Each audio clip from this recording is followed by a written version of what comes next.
Hey everybody, welcome to the Divergent Comics YouTube channel. Today I'm bringing back the comic creator interviews. I was referred by our good friend over at the comics YouTube channel, Cody. He interviewed me last month, and or it may have been a month before last actually, but him and I chatted it up, and then he sent Jason over, which I thought was pretty cool. Got to read a couple of his comics, and so we're going to be doing an interview today. So before we really jump in and get started, Jason, tell everyone about yourself. Hey everybody, thanks for having me on your channel, Gary, and thanks for letting me be here. So a little bit about me.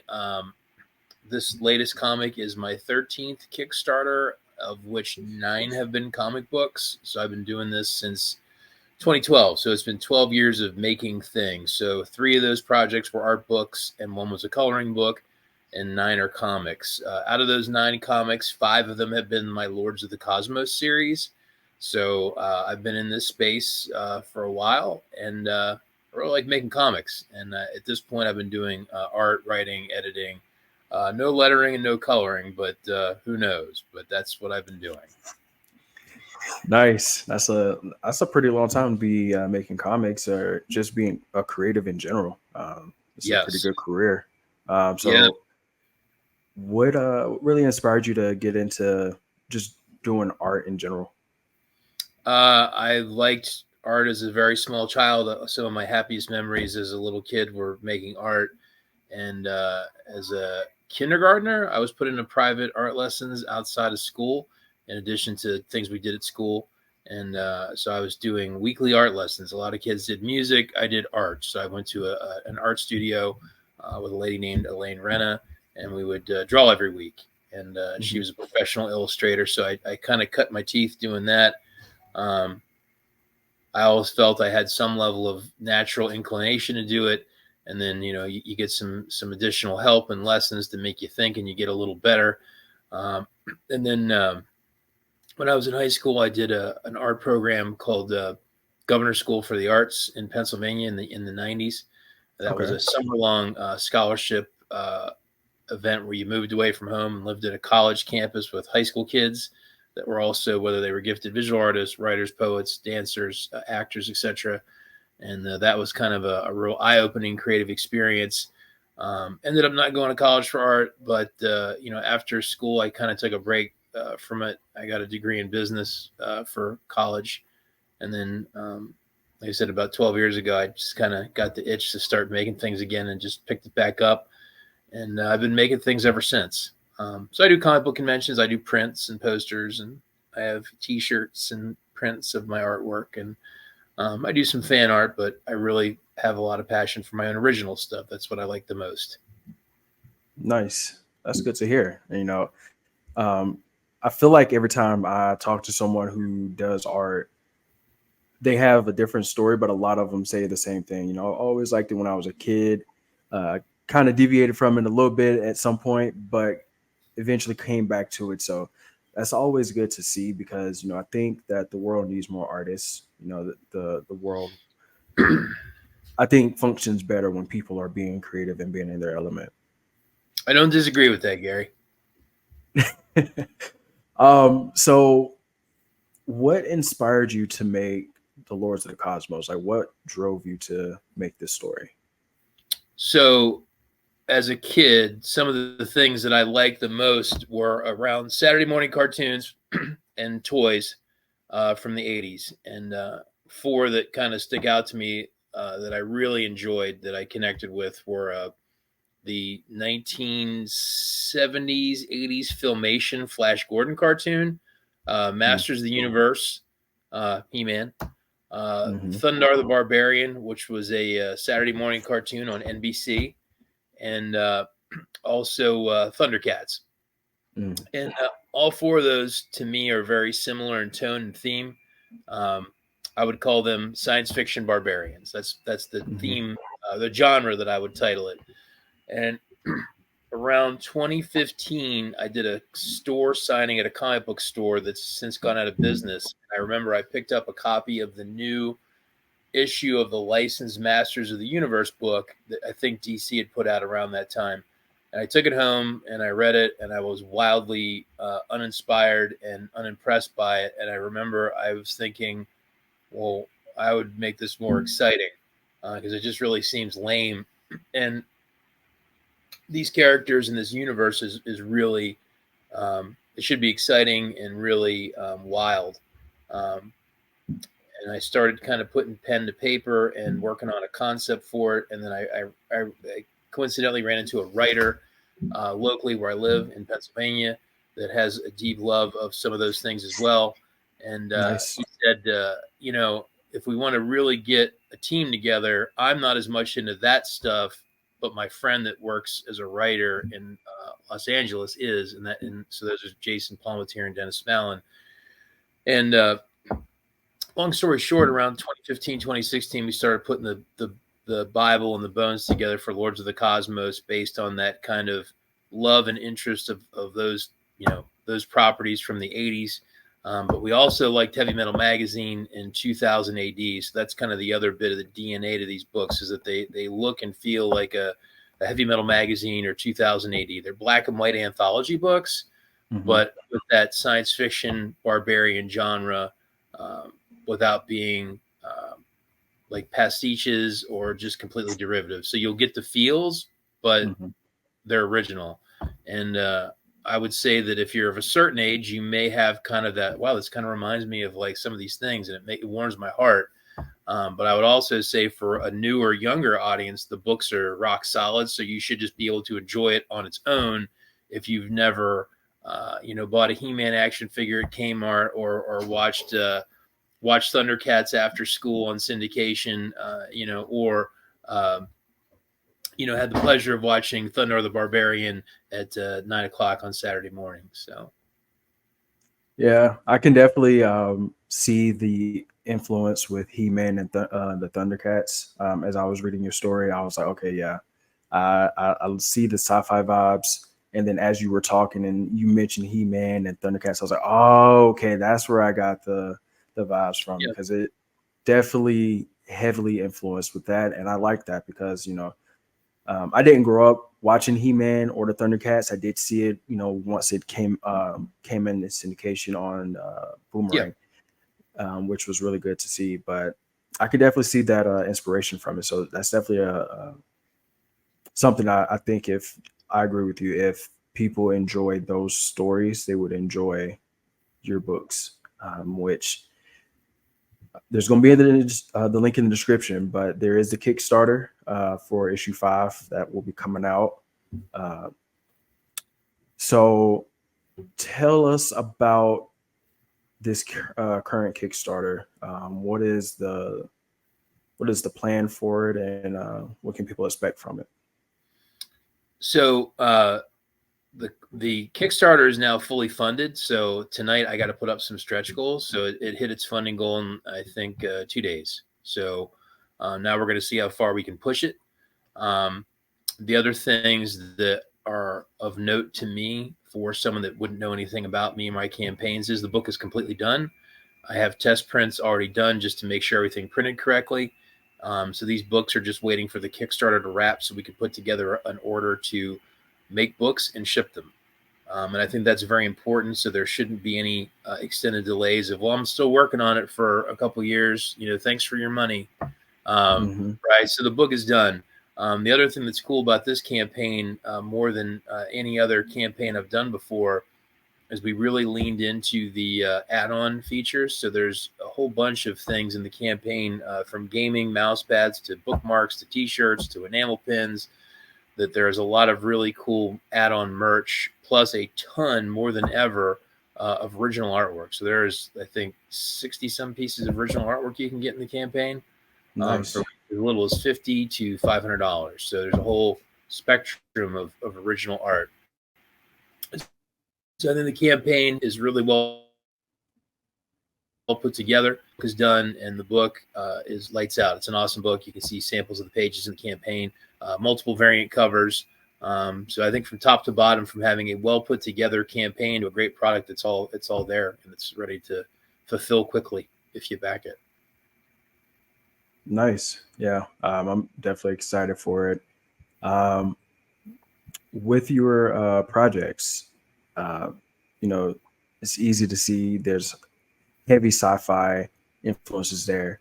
But uh, other than sci-fi, like, are there any other type of genres that you personally like to consume, whether it be watching or reading?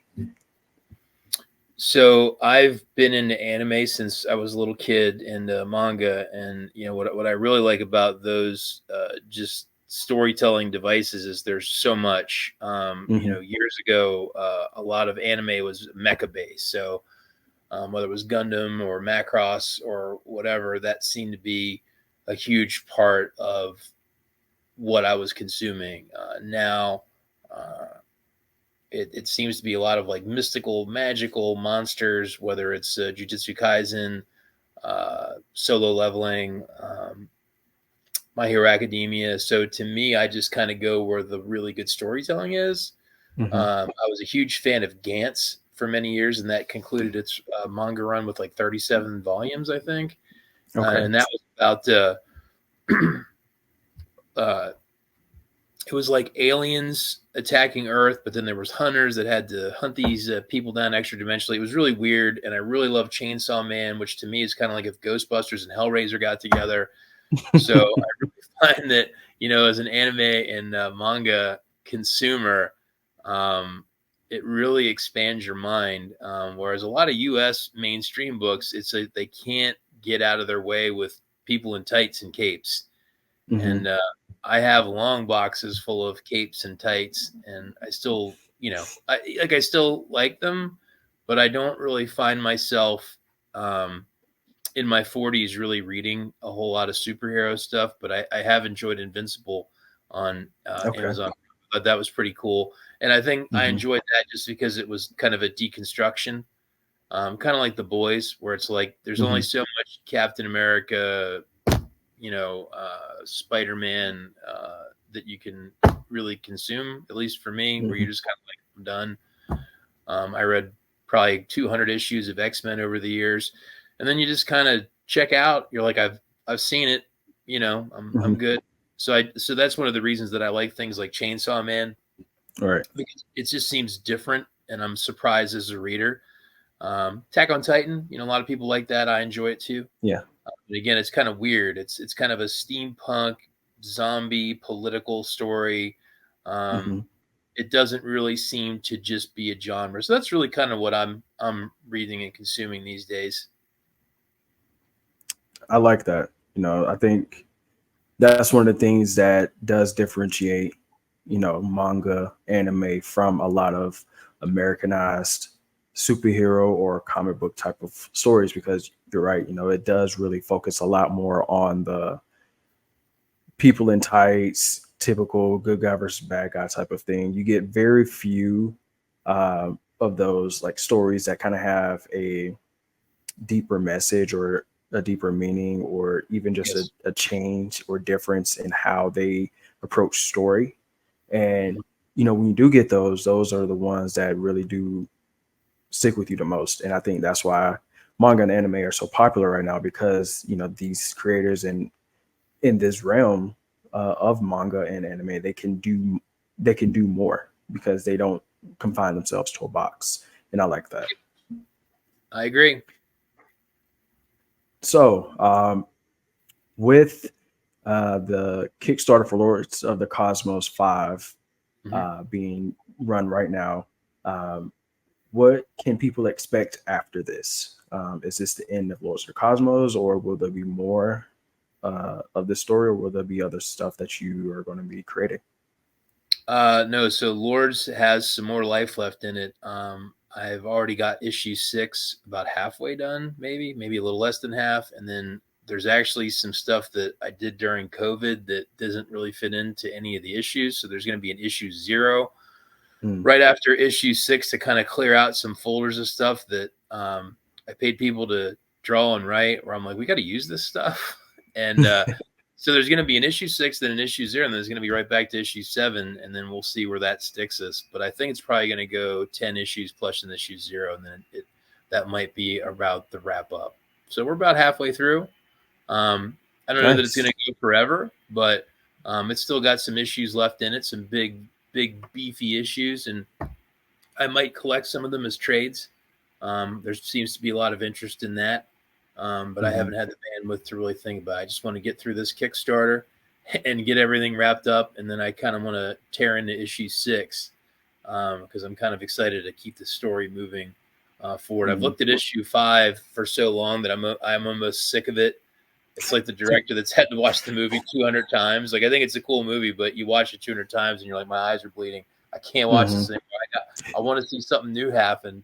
But for everyone else, it's like, this looks so cool. I can't wait to read it. And you're like, okay, yeah, it's cool. Don't read it 200 Yeah. times. It's cool. So, yeah, more Lords will be coming. And I'm actually kind of excited for issue 0 because we had a Mm-hmm. really good idea during COVID about why the hell are these guys called Lords of the Cosmos? Because we just kind of threw that out there as kind of a generic title. And we came up with what we felt was a pretty awesome hook and kind of a good surprise for the readers that actually makes that name have some real gravity or gravitas to it. So I'm Okay. kind of excited to roll out, why are these guys called Lords of the Cosmos and Lords of the Cosmos 0, right? So the art for that's done. It's in the can, and all we got to do is just get it lettered up, but not quite yet. Nice. That's exciting. One of the things I love about indie comic book creators is they know how to tell a story from beginning to end, and there's always a definitive ending. Everyone knows, okay, this is where I want to end. And I noticed that with a lot of bigger publishers, and I'm not even just talking about, Marvel or DC, but like even Image and Dark Horse, like even they have this problem as well, where they'll get a story, they'll tell the story, and they'll keep the story going, or they'll reboot it instead of letting it just end. And I think, sometimes knowing when to let a story end is good. So knowing that you have at least 10 issues is definitely a nice sign. Yeah, I'm with you. I think a lot of stories, and I think Marvel and DC are probably the biggest defenders. Where you look at Hmm. Spider-Man, he just never gets to end. Like, there is no No. definitive end. Batman's the same way, and Hmm. I think it robs a lot of the narrative weight because these characters can't end. And if you look at comics, what I find is interesting is some of the most popular ones are the ones that actually give you these endings. Old Man Yep. Logan, Hmm. Crisis on Infinite Earths, Kingdom Come. And they can Hmm. erase them all and say they don't count, but I think a lot of people love those things because they're just endings. You know what I mean? Like, here's the end Hmm. of Wolverine and the X-Men. Here's the end of the DC universe, basically. In Kingdom Come, uh, what I was struggling with Kingdom Come is that they killed Joker pretty quickly in where they Yeah. introduced a new character, Magog, and he's like, why? And he just killed. He's like, this guy. Every time we let him out, he kills people. I'm gonna kill him. And Yeah. you're like, oh my god, like someone's actually advancing the narrative a little bit to another logical conclusion of like, what? Yeah, why? Everyone dies around this guy, but it's like we can't kill him. And you're like, okay. Right. It's I mean, like, but I think it's amazing how popular some of those Hulk, Future Imperfect, because it's great because Yep. it actually wraps up the story. And I still remember those, and I haven't read them in years, but they stick out to me because they're a conclusion to the story. And a great story has a great beginning, has an arc, and has an ending. If you rob the ending of any narrative weight, what you know what I mean, you steal from the whole thing. And I get for them it's just Hmm. commerce, but like, what is the end of Batman? What is the end of Spider-Man? You know what I mean? And they don't have them. Yep. And so I think that's why we gravitate to some of those stories. Watchmen. I mean, really, Watchmen was the Yep. end, right? You know what I mean? Like, there was a definitive end to it. Hmm. I know there's been some other Watchmen stuff, but to me, it's without the guys that did the original Watchmen, Alan Moore, etc. It's Yeah. not really Watchmen. So I mean, to me, like I think we enjoy those endings, and I think if you rob stories of endings, you really rob from the whole part of it, Yep. I or the definitely whole, agree with that. or the whole of it, right? Not the part of it, the whole of it, right? We steal the Yeah. ending. Like, it's great that Rorschach dies, Hmm. right? Like, his death means something. Hmm. You know what I mean? He's like, I don't believe in what you're saying, and they're like, okay, we'll just kill you. Like, oh, like his death has Yeah. weight because He's he not had a coming back. nope. I don't want, and they could bring him back. I have no idea, but I don't want him to come back. I like the fact that Morrison. Exactly. Yeah, I just like the fact that he died as a character and he throws his journal into the crackpot newspaper people to publish, and that's cool. So Yeah, I love that stuff. I love it so much. So as we start to wrap up, my final question for you. This is just a fun question to yep, kind of see where your mind is. If okay. you could meet anyone in the comic book creating world, whether it be an indie creator, main publisher, anybody, alive or dead, who would you want to meet and have dinner with? Live or dead, any creator to have dinner with. I would say I would want to have that dinner with Alexander Jodorowsky, uh, the gentleman that he's still alive. He is the writer of Metabarons, and Mhm. he was the gentleman that was the mad genius behind the 1970s Dune movie that never got made. But Oh there's a wow, it's a documentary. Have you ever heard of Jodorowsky's Dune? I haven't. No. I'll send you a link. It's one of the most crazy documentaries about creatives you've ever seen. And I he also wrote the In Call. Um, he seems like a mad scientist of writing, and if I could just have dinner with somebody and talk comics, I would want to sit Mhm. down with him because he's wild. I'll send you the link to the Dune documentary if you want to just see something that just will you'll watch something and you'll walk away feeling a little weirder from seeing it. I'll send it to you. It's good stuff. So I would Nice. have dinner with Alexander Jodorowsky. That's sounds like a good choice. Honestly, I like it. Yeah, or maybe in number two, Pat Mills. Mm. I think Pat's rad. Uh, he's a cool cat, and he's done a lot of stuff with Judge Dredd, martial law, and there's a French comic that he's been doing for years called Requiem that I'm a big fan of. With Oh yeah, I've heard of Requiem. yeah, Oliver LeDroit, or I'm probably Mm. butchering the pronunciation, but it's like vampires in hell, and the whole comic is all painted, so it's really freaking cool. But we'll go. Pat Mills will be he's number two behind Jodorowsky. So Okay, nice, good choices. yes. So before we wrap up, do you have any social media, anything you want to plug for people to follow you?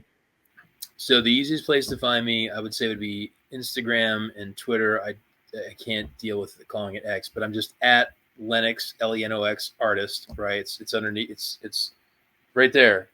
Right there. Lenox artist. Nice. Twitter and Instagram. If you want to follow me on Facebook, my Facebook art page is Jason Lenox Illustrator.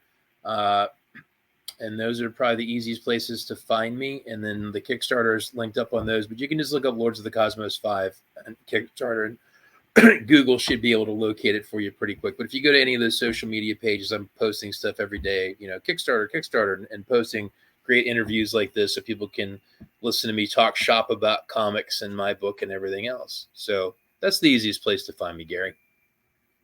Nice. Yeah, and everyone watching, the links will be in the description below, so you can click on there and follow him. He posts some good stuff. I've seen some of the images, and I got to read the book, so has my seal of approval, if that means anything for you guys. Gary, But let me ask you a question. I got a question for you. What was your since you read the back issues, and I believe you even got the newest issue? What was your favorite thing that you read in all these books? What really jumped out at you?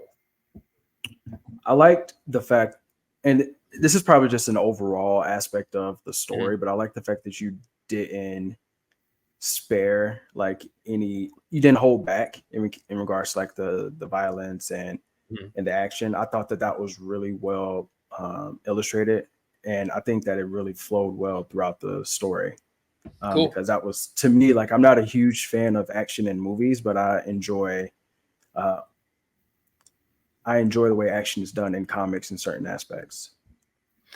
Yeah, I would say we took some of those things that I mentioned because if you think about the Flash Gordon cartoon and Thundar and He-Man and Thundercats, they all had a little bit of violence, but it was kind of like maybe a Hmm. 4. We amped it up to about a 9. So it's kind of like, oh Yeah. yeah, hey, wow, So that's cool. I'm Yeah. glad you like it because there's going to be more violence in issue 6. So yeah, we're going to keep amping it up. It's good.